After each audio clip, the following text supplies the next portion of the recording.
So, welcome to Mazatlan. Firstly, if you're here just to find out how to take the ferry from Baja to Mexico, just skip to the time code that I put here, if you're not following the Driving South series. Otherwise, I've just been here about 2 weeks and heading out tomorrow. Sorry for putting this video out so late. I kind of fell into some time warp. Feels like I just got here yesterday, but it's been almost 2 weeks, so yeah. Anyways, this is what the last few weeks have looked like. So after last video, I left Baja Concepcion and stayed in Loreto one night. I picked up a few things, and then I decided to start heading straight to La Paz the next day. There's a Pemex midway down the highway to La Paz in a small town called Las Positas. You can cut into this town and take a road that goes all the way to the remote coast of the Sea of Cortez, driving through the Bosque Mountains. And as usual, I drove into the night, set up camp in the dark. But that morning, I would wake up to some of the most beautiful and spectacular views I had seen in Mexico so far.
This road is fairly rough, and though I did it in two-wheel drive, I think you might need 4x4 if you were in a heavier vehicle. In the morning, I drove a bit further to a beautiful beach with a fishing camp that's currently not in use. Area around the rocks here had some pretty spectacular snorkeling, and I ended up staying here a few days.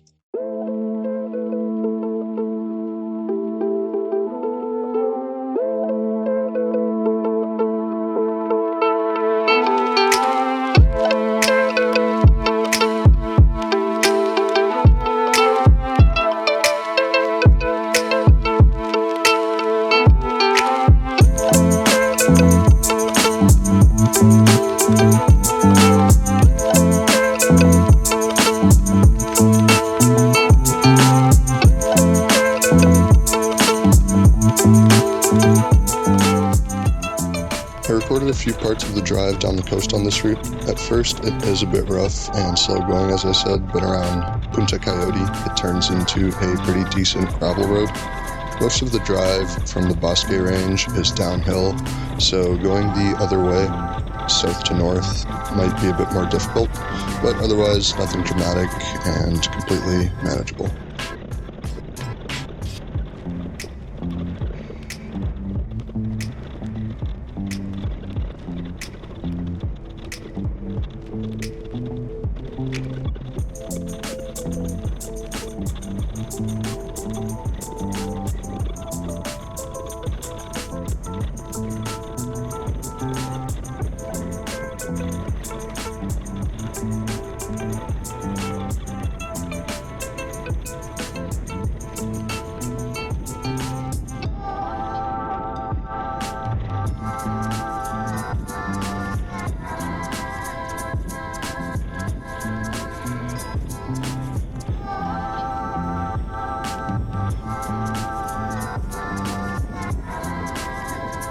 Eventually I drove through La Paz. I actually thought La Paz was a fairly nice city that maintained a lot of its Mexican heritage, despite the heavy tourism influx.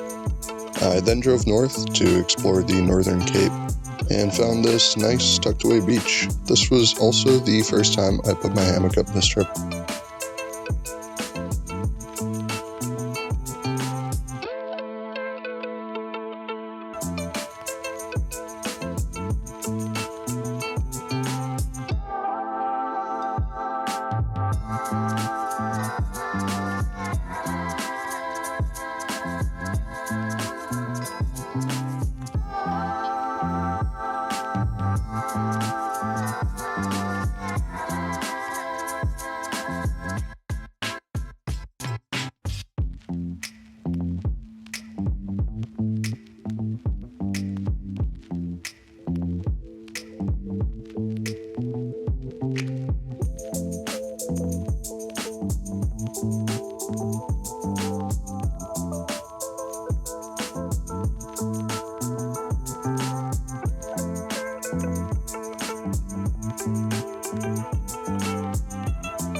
So despite setting up above the highest tide line, there was some sort of small storm surge or king tide that night that actually pushed over my camp.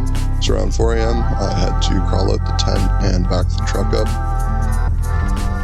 I found the spot using iOverlander, and if I had listened to the people who said you can tuck your vehicle into the rock to avoid the wind, I would have had a pretty bad night, considering there was a few feet of water in that spot at that point. So this brings me to something I've wanted to touch on now that I'm a bit further into the trip.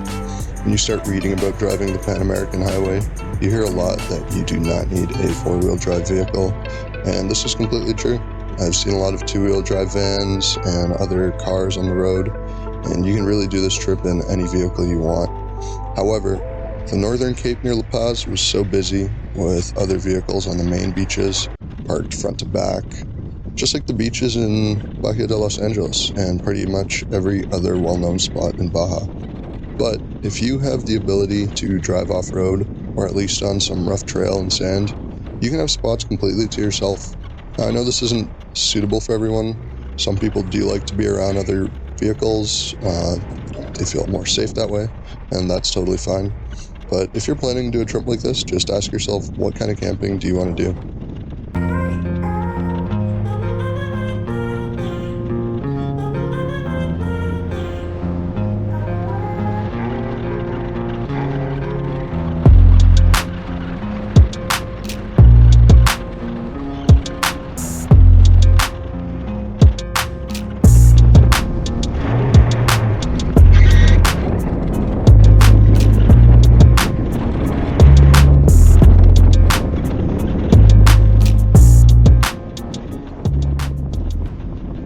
At this point, a lot of the coastal trails that I had taken to get to the spot had water on them. And yeah, this is a bit of salt water, unfortunately, but I didn't really have a choice. I had to finally air down after this last little sand hill. I was still at 35 psi, so I dropped it down 12 and got out no problem and continued going.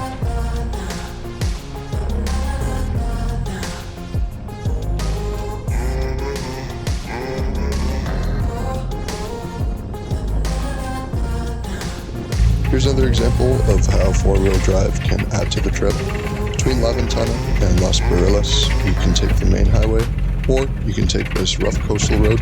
This coastal road ended up being one of the most spectacular drives of the trip so far, with endless beaches you can camp on, and I didn't see a single other vehicle going both north and south.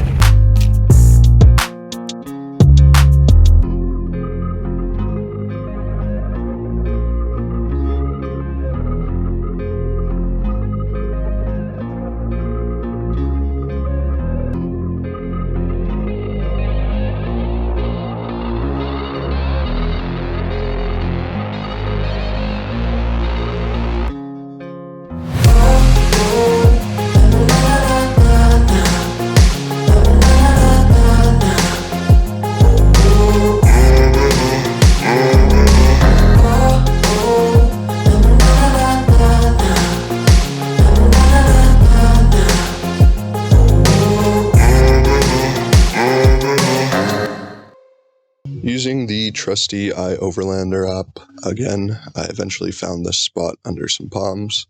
Initially, I wasn't planning on staying here too long, but I did quite enjoy setting up my hammock under the palm trees and ended up staying a few days. I woke up to some donkeys investigating my truck the next morning, fed them a few apples, and sent them on their way. However, on the last day, I was planning on staying one more night, but while I was watching a movie in the tent, I decided just to randomly look out, and I saw a guy walking over with a rifle. Now, I wasn't too worried. It looked like just a small .22 caliber, and I was guessing since there were donkeys here, there must be a farm not too far away. However, once he got closer to the truck, he kind of just ducked behind some bushes and watched my camp for a bit, and then ended up walking away.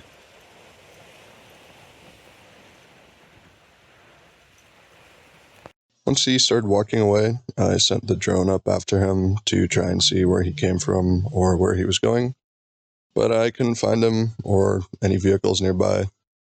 This was eventually enough for me to decide to pack up the camp and get on my way. At this point, it was already around 3 p.m. and the sun was going to set in a few hours, so I wasn't too happy about having to move, and driving through Las Barillas on that coast only upset me further. It seemed very developed and very touristy.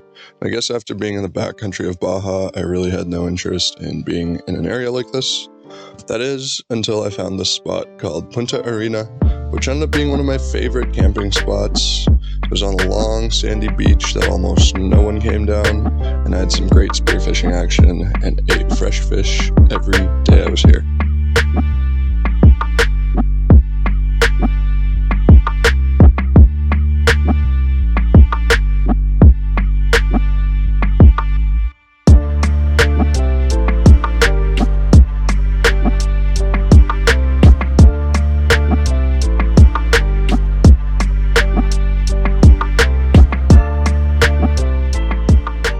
So after a few days, I decided to drive down to Cabo San Lucas to mark reaching the southernmost point of Baja, roughly, and I took the Eastern Cape, which was an unbelievably beautiful drive.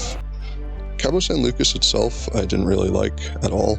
Most places expect you to pay in US dollars, and you can't even take pesos out of the ATMs. It felt like I had driven through a portal back into Southern California in the US instead of Mexico. This would also be the only place I would have a bad experience.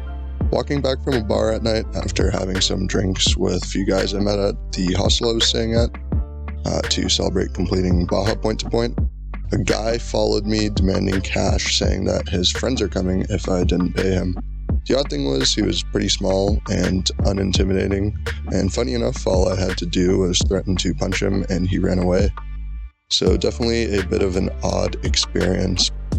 Luckily, nothing came of it, and I was totally fine.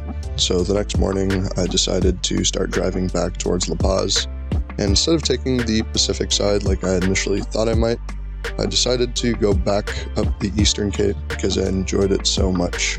There were seemingly endless beaches to camp on, and this was by far some of the most beautiful coastline in all of Baja.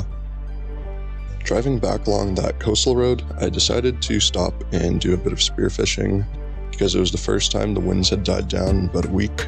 I was trying out using the chest mount with the GoPro, because I still don't have a head mount.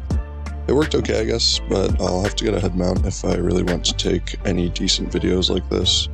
And once I got a bit deeper in the water, the clarity ended up being nowhere near as good as I thought it would be. I did end up spearing a few small yellow snappers and made some fresh ceviche on the side of the road. At this point, I was heading back to La Paz to catch the ferry because I'd encountered an issue I completely didn't expect. Baja California had been out of propane for the last 2 weeks, and they were only expecting to get propane another week. So at this point, I had been cooking on fire for a little while, and I had also picked up one of the 1-pound Coleman propane tanks, but these aren't really a feasible option because they cost $20 each here. So at this point, I decided I felt pretty complete with Baja, as I had already been here a month. My spearfishing stop meant customs was closed by the time I got there, so I stopped at a little hostel in La Paz called the Peace Hostel, and decided to finally do an oil change. The truck's recommended maintenance says to do an oil change every 5,000 kilometers and oil filter every 10,000. However, Oil here is ridiculously expensive, and sourcing filters isn't as easy as I thought it would be. I do have 2 extra filters with me, but I decided I would bump up those maintenance intervals by about 50%, changing the oil at 7,500 and the filter at 15,000. I'm also no longer using full synthetic 5-weight 40 here because it costs $120 for 5 quarts here.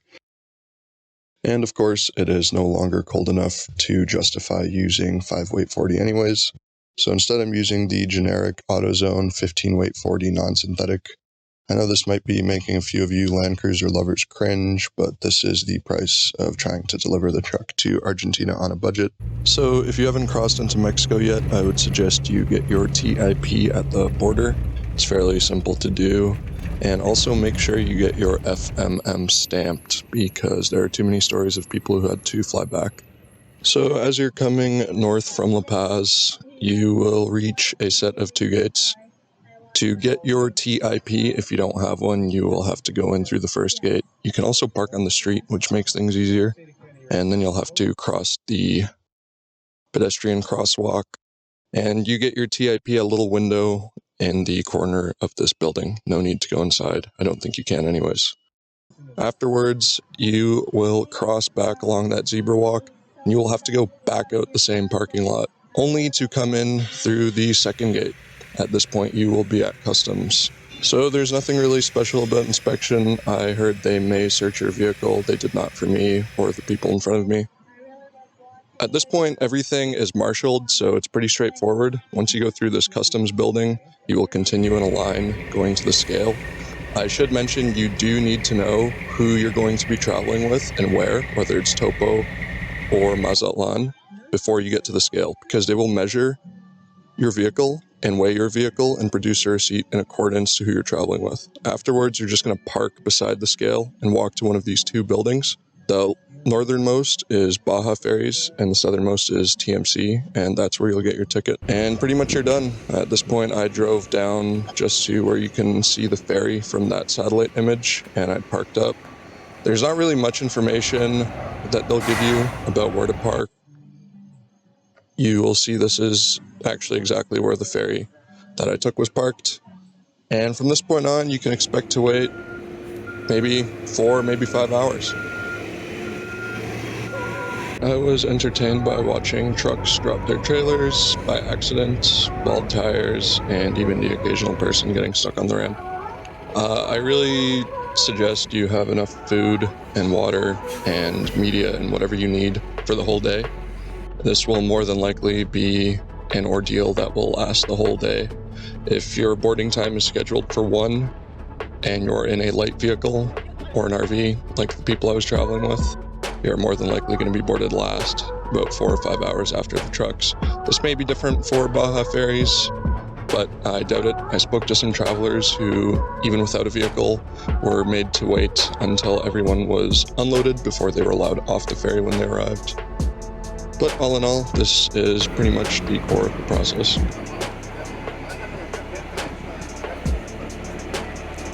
And after a long day, with the sun setting, we were pretty much boarded and ready to get going. They really don't spare any room on this ferry. I mean, everyone is bumper to bumper, including the ramp. So from La Paz to Topo, it's about a 9-hour ferry, and the only other travelers, a young couple with a 2-year-old in an RV, and myself, were trying to figure out how we were possibly leaving at 6 p.m. to arrive at the port at 9 a.m.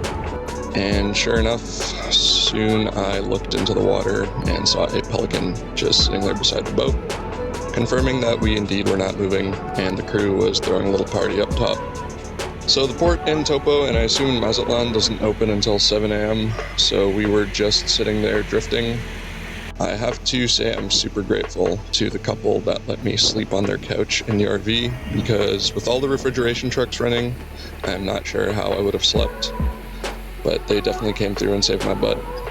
Next morning, woke up and saw the pilot boat coming to meet the ferry, and just like that, we were arriving at the mainland.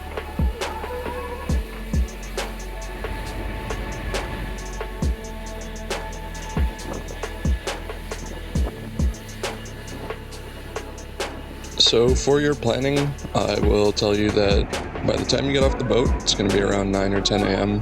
if you're going to Topo. I'm not 100% sure for La Paz going to Mazatlan, but I'm sure you can find out that information in the most recent iOverlander reports. From Topo to Mazatlan is about a 400 or 500 kilometer drive, but this ferry is less than half the cost. I paid less for my truck and myself than a girl I spoke to who paid for her motorcycle and herself going from La Paz to Mazatlan, so that's just something to consider. So I'm going to leave you there. I just spent 2 weeks in Mazatlan volunteering in a hostel, and that's kind of part why this video took so long to get out. I'm also working on a few different projects. Right now, I've worked my way down the coast a fair bit past Puerto Vallarta, but I'm going to keep that all for the next video, and hopefully won't keep you guys waiting that long. I am also by request starting a Patreon, and I'm not sure exactly how the tier system is going to work, so I don't know if the Patreon will even be up by the time you're watching this video, but if you would like to support the channel, the first tier is going to be more than likely some behind the scenes access. I'm going to kind of show you more day to day how this trip works when I have the ability to do so. For now, I'm going to do my best not to allow such a big span between videos for this series, and I am also working on a few purely cinematic videos on the side, so we'll see how those go. But thanks for watching again, and I will see you next time.